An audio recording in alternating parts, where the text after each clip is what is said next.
اللہ تبارک و تعالی ہی اپنے بندوں کو رزق عطا کرتا ہے، وہی اپنے بندوں کو صحت اور عافیت دیتا ہے، مشکلات میں وہی اپنے بندوں کی دستگیری فرماتا ہے۔ لیکن وہ ہمیں یہ ارشاد فرماتا ہے کہ وَتَعَاوَنُوا عَلَى الْبِرِّ وَالتَّقْوَىٰ، نیکی اور پرہیزگاری کے کاموں میں ایک دوسرے کے ساتھ تعاون کرو۔ اگر اللہ تبارک و تعالیٰ کسی شخص کو ذریعہ بناتا ہے کسی کی مشکل کے دور ہونے کا، تو پھر اس شخص کو کھلے دل کے ساتھ اپنے بھائی کی مدد کرنی چاہیے۔ میں نے کہہ چکا ہوں کہ اللہ تبارک و تعالیٰ ہی مدد کرنے والا ہے، لیکن اگر وہ اپنے بندوں کے ذریعے کسی شخص کی مدد کرواتا ہے تو یہ اس بندے کے لیے رب کی طرف سے بہت بڑا اعزاز ہے۔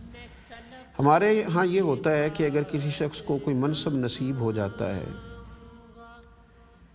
لوگوں کے کام آنے کا کسی کو موقع مل جاتا ہے، تو کچھ ہی عرصے کے بعد وہ آدمی کچھ ایسی باتوں میں الجھ جاتا ہے جو اخلاقی رویے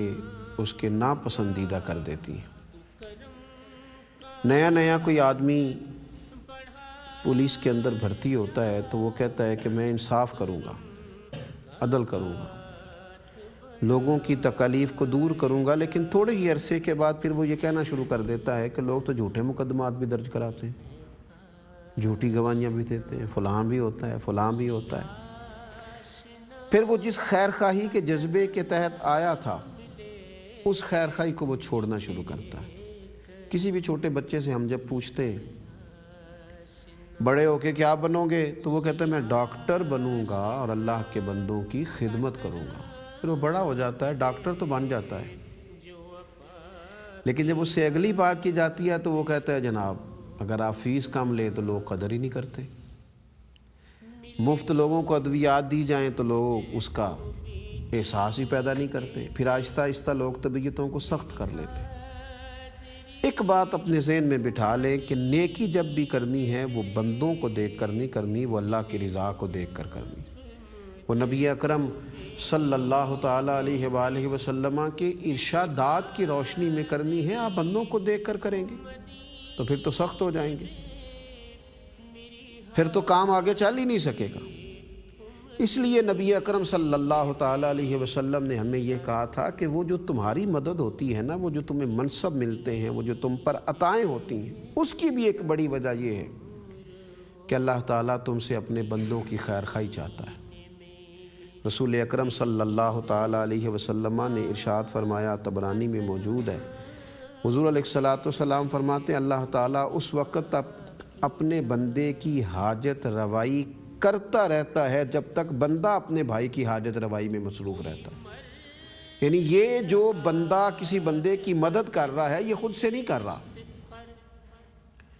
اس کے پیچھے اللہ کی مدد شامل ہے، تو پھر یہ کسی کی مدد کر رہا۔ اسے کسی غلط فہمی کا شکار نہیں ہونا چاہیے کہ جانے میں کہاں نکل گیا۔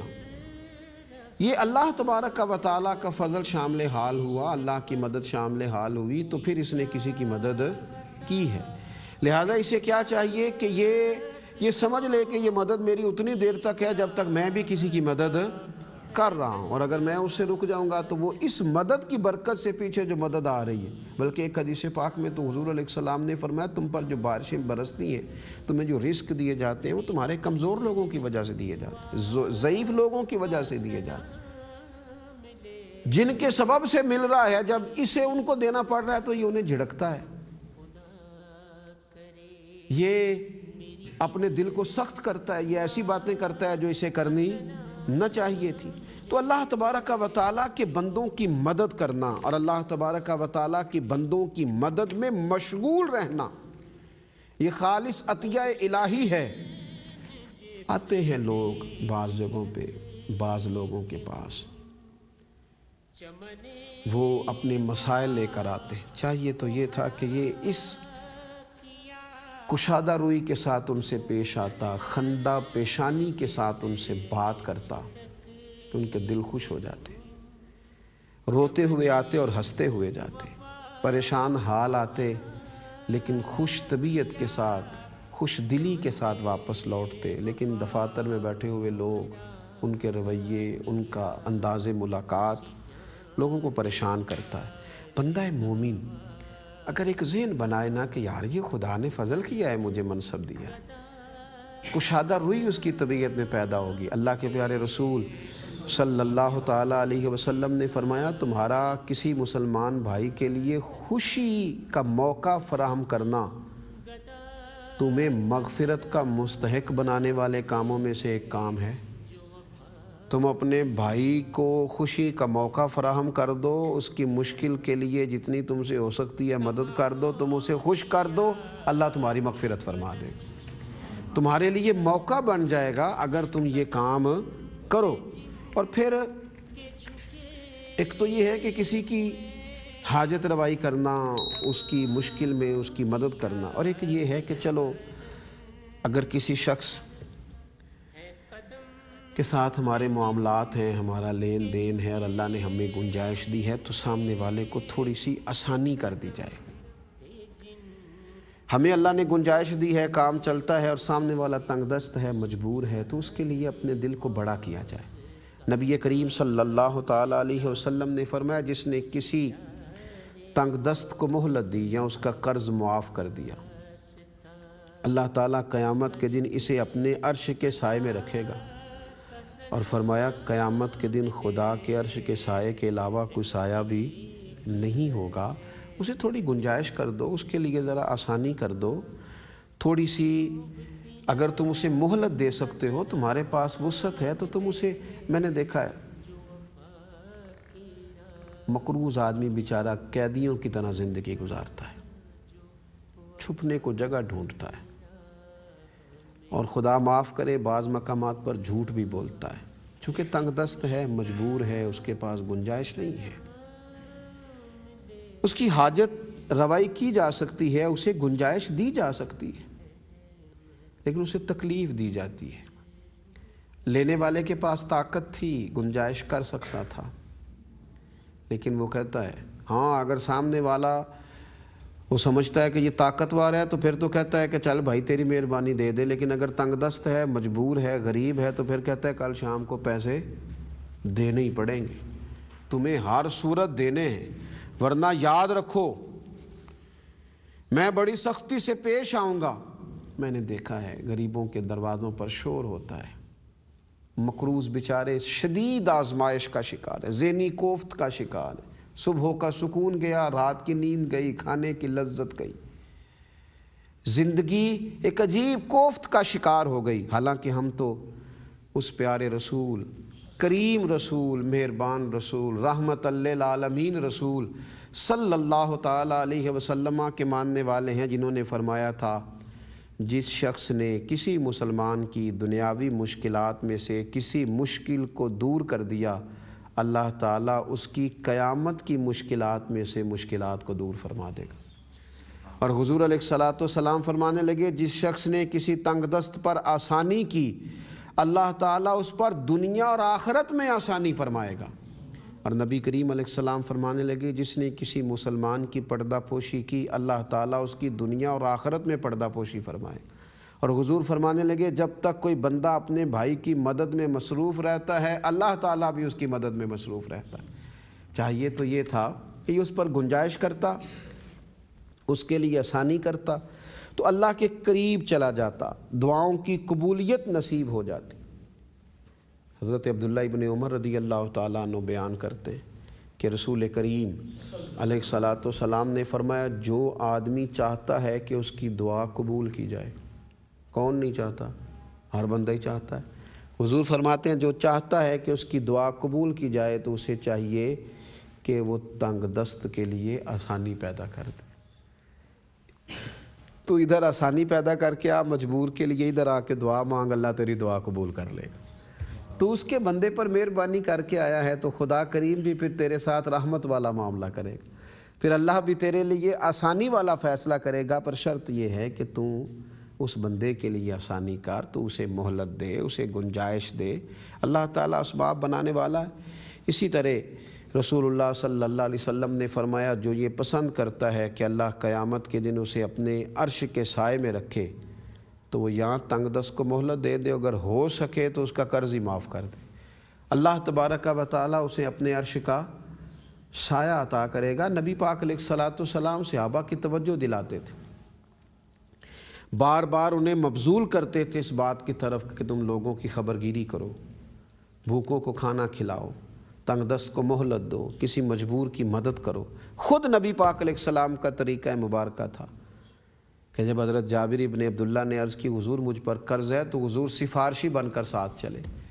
نبی پاک صلی اللہ تعالیٰ علیہ وسلم نے ان کے لیے دعائے برکت فرمائی، ان کا قرض ادا کرنے میں حضور نے ان کی معاونت فرمائی۔ آپ دیکھیے کہ جب ایک صحابی آ گئے ہیں اور انہیں بھوک لگی ہوئی ہے تو محبوب نے باقاعدہ صحابہ میں اعلان فرمایا کو لے جائے، اسے کھانا کھلائے، اسے اللہ رسول کی رضا نصیب ہوگی۔ اور پھر موقع دیا نا اللہ نے اس صحابی کو جنہوں نے ایک وقت کا کھانا تھا